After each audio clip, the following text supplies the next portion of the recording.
ভিতরে রসে ভরা মজাদার এই রসপান পিঠাটি বানানো খুব সহজ। প্রথমে একটি বোলের ভিতর আমি 4 কাপ ময়দা দিয়ে দেব। ময়দার ভিতরে তেল দিয়ে সামান্য পরিমাণ লবণ দিয়ে এর সাথে মিশিয়ে ফেলবো।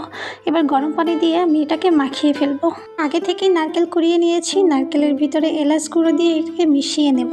নারকেল আলাদাভাবে রেখে দেব, চিনি আলাদাভাবে রেখে দেব। চিনি আর নারকেল একসাথে মাখিয়ে ফেলা যাবে না। আটাগুলোকে ছোট ছোট টুকরো করে নেব।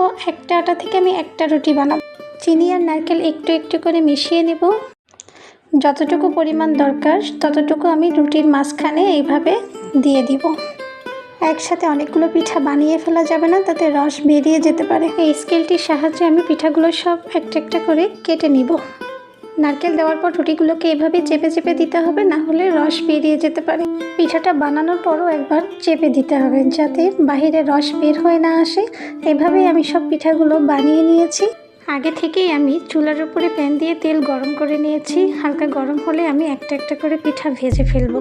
এভাবেই সব পিঠাগুলো আমি ভেজে নেব। পিঠার গায়ের উপরে সুন্দর কালার হয়ে গেলে আমরা পিঠাগুলো নামিয়ে নেব। এভাবেই আমার সব পিঠাগুলো আমি বানিয়ে ফেলবো।